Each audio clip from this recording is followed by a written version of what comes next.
Terminator Dark Fate cost a staggering $190 million to make, but it was actually edited with Adobe Premiere and After Effects with Ryzen CPUs. So even if the VFX were on a tight budget, where did all the money go, and how did Dark Fate end up being the second biggest bomb of 2019?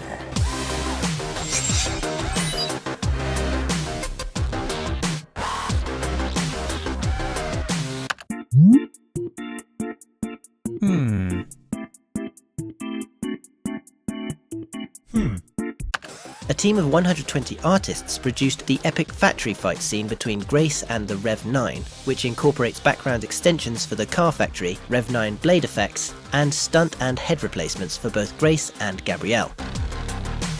Additionally, the team worked on the derelict building sequence where the Rev-9 catches up to our heroes and chases them both on foot and via helicopter in an abandoned industrial complex, and also the air battle sequence, making interiors for the C5 Galaxy fight between Grace, Arnold and the Rev-9.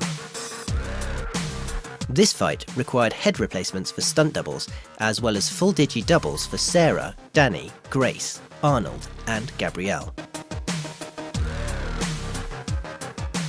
Digital Domain's VFX were on point as usual, so let's take it back a step to pre-production. A whopping 13 people were involved in writing Dark Fate, from directors to producers. It kind of feels like everyone and their mother had an opinion on how to make the 6th Terminator movie. To put that into perspective, usually a blockbuster movie is written by 3 or 4 writers, so having 13 contributors is kind of like a committee trying to design a horse and ending up with a camel. Cameron even made changes to the script during filming, and even Hamilton and Schwarzenegger adapted their own dialogue on the fly. A point in case is that at the start of the film, John Connor, a pinnacle character for the first 2 movies, of which Dark Fate was supposed to continue from, is killed, which renders the story of the first 2 movies completely pointless. Not to worry though, Dani will later become the leader of the Resistance, and so a Rev-9 is sent to destroy her. But the thing is that if John can be killed and replaced easily, then what's to stop Dani from being killed and replaced as well, creating an infinite loop of Terminator movies? Anyway, getting back to the VFX, an interesting scene from a VFX standpoint is after Grace enables autopilot to join the fight, as damage continues to happen to the plane's exterior, the autopilot continuously tries to correct the plane's trajectory, putting the actors and objects into an epic rumble-tumble. A plate was shot with Grace in the cockpit on a blue screen set that did not have a stairway or connection to the cargo bay below. Grace puts on the autopilot, and as she moves away from the pilot seat, the shot turns fully CG. As she is hanging there surveying the damage, the camera goes past a full frame. Here they used multiple cameras to track, model and animate her face, as well as to project textures to the blend with the CG face render. Add to that blowing CG hair, muscle and cloth sims for her body, etc.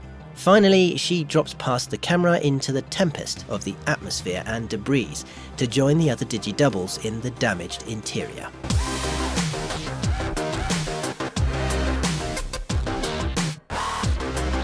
Surprisingly, the movie was edited using Adobe Premiere and After Effects, a common choice of software used by everyday YouTubers, much less Hollywood studios.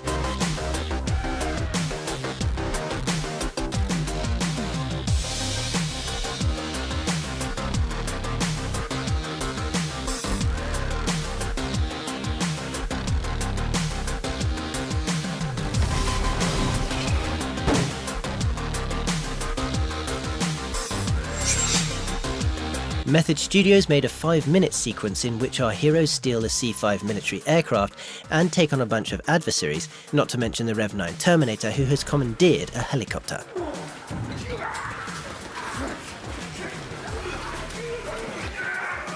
Filmed either on location or on blue screen set pieces, Method added many of the aircraft and vehicles as CG assets.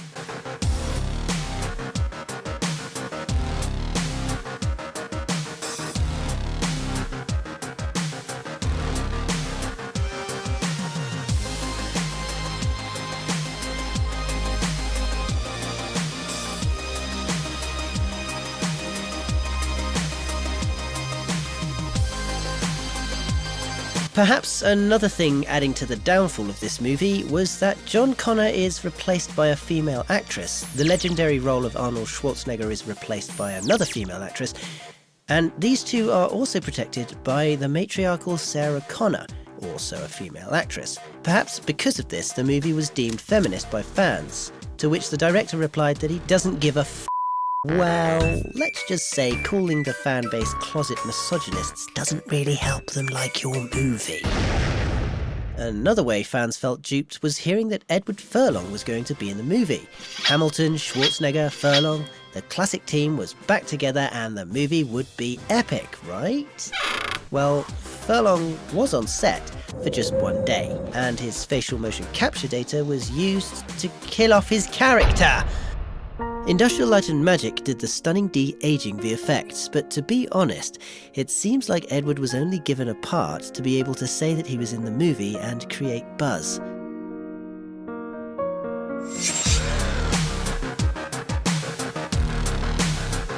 Blur Studio wanted to test out the third-generation Threadripper processors in their machines to stay on the bleeding edge of what's possible for their VFX work.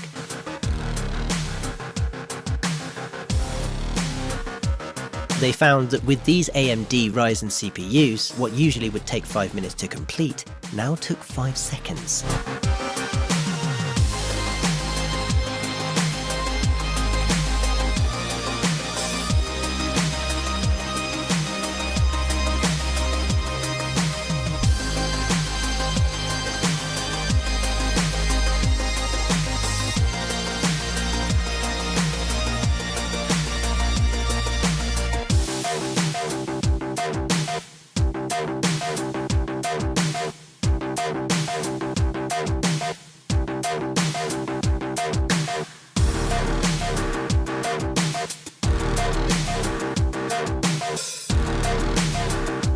Despite all of these studios' colossal efforts to make the action scenes as real as possible, Dark Fate's fateful downfall was due to more fundamental flaws. Dull plot lines, weak story arcs, and a disappointed fanbase that was already tired of wasting their time on Terminator sequels, not to mention pointless ones that render the original movies pointless too. After taking a whopping $190 million to make and spending a further $100 million on marketing, the studios were left pocketing a $220 million debt.